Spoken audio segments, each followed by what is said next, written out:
Gadis yang sedang pingsan ini sedang memiliki gulungan uang di mulutnya. Pria itu menggunakan pita pengukur untuk mengukur panjang kakinya. Lalunya lihat cetak birunya. Setelah melihatnya sebentar, dia mengambil gergaji listrik dan menggergaji kakinya. Rasa sakit datang dan buatnya bangun. Dia berjuang dan berteriak. Pria itu meletakkan rokoknya. Beriskik banget. Begitulah pengaruhi penciptaannya. Jadi dia meremas leher gadis itu. Gadis itu segera berhenti bergerak. Dan rokok yang setengah dihisap belum padam. Penjahat ini lepaskan kulit kelapa gadis dan letakkannya di atas manekin. Dan tubuh gadis itu lagi dilempar pada tungku.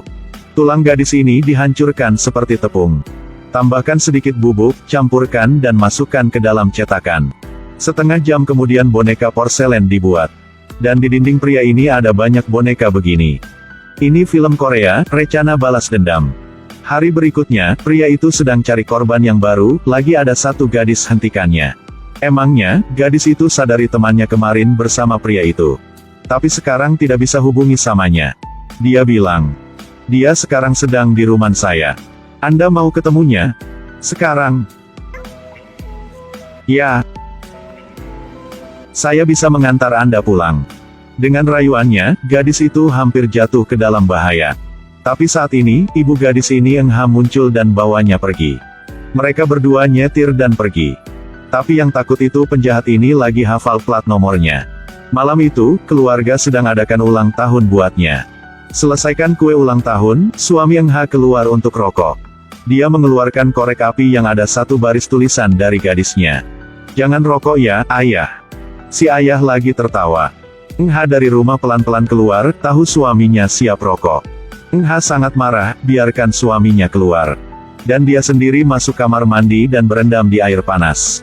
Sekarang di luar lagi ada seorang angkatkan tongkat baseball. Pelan-pelan menuju ke rumah. Engha sedang mandi di dalam bak mandi jadi tidak sadari apapun. Suara pegangan pintu bergema keras. Dia pelan-pelan buka pintu kamar, pikir suami sedang canda. Dia ke dapur, buka pintu lemari es. Baru saja minum air. Tiba-tiba lagi ada bayangan seseorang muncul di belakangnya. Engha rasa ada yang tidak biasa. Lagi berbalik dan sadari satu pria. Engha terkejut sampai jatuh ke lantai. Pria itu menuju dekatnya, pukul tongkat secara keras. Sekarang, tubuh suaminya sedang di depan. Darah cepatnya berceceran di seluruh dinding. Untungnya, Engha masih laporkan polisi pada akhirnya. Di rumah sakit, Engha sedang kenal pertolongan pertama.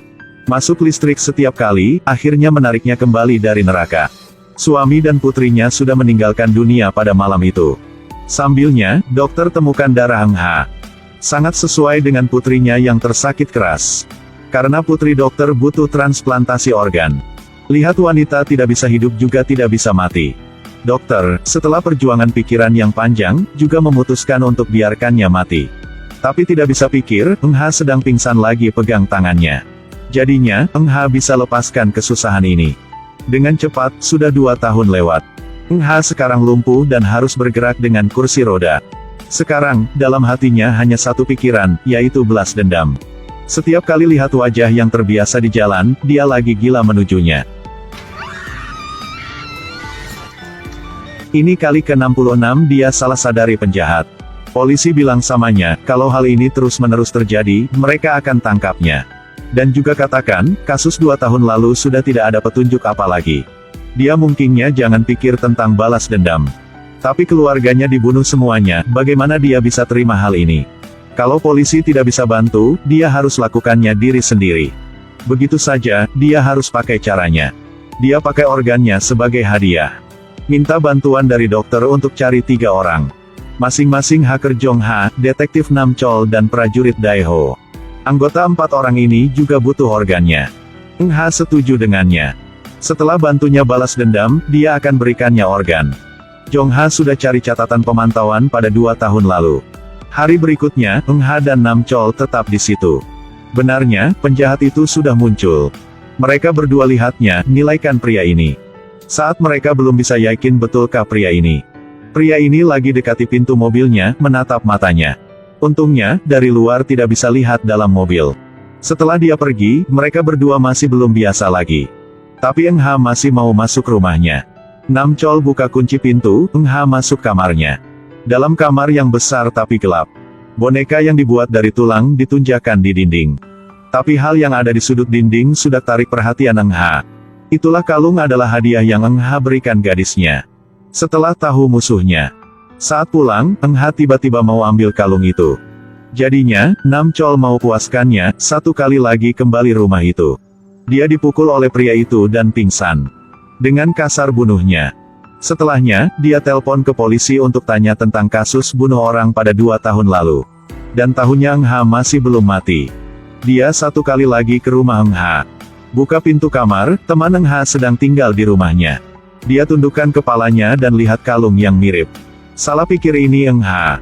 Saat Eng Ha kembali, rumah sudah dibakar semuanya. Temannya juga mati secara kasihan dalam bakaran. Lihat setiap orang yang dekatnya tinggalkan dunia. Hati Eng Ha sangat sakit. Dia sendiri putuskan akan bunuh penjahat itu. Oleh karena itu, dia ke rumahnya, hancurkan semua boneka. Dan ini sudah ditonton olehnya lewat HP-nya. Darahnya begitu juga naik tinggi. Karya yang dia ciptakan sudah hancurkan oleh Eng Ha. Dia cepat kembali rumah dengan marah. Lihat di lantai semua pecahan boneka. Dia tiba-tiba jadi marah. Untungnya, Daiho muncul pada waktu yang tepat. Dengan beberapa pukulan sudah kalahkannya. Tapi Daiho juga tahu berikutnya. Penjahat ini lagi berdiri satu kali lagi. Dia ambil pisau yang di lantai, menuju ke arah Eng Ha. Tapi Eng Ha lagi tertawa. Dia pakai korek api, bakar karya terbesarnya. Dia benar-benarnya gila. Hatinya sedang tenang, maunya harus potong Eng Ha jadi 100 potongan. Tiba-tibanya. Dia akhirnya lagi dibunuh oleh karya seni jahatnya. Setelah bisa balas dendam, dokter cepat datang ke kejadian perkara. Dia sangat butuh organ Eng Ha. Tapi saat akhirnya, dia juga tidak bisa lakukannya. Eng Ha memegang janji. Dia pakai jarum di tangan dokter, langsung tusuk tubuhnya.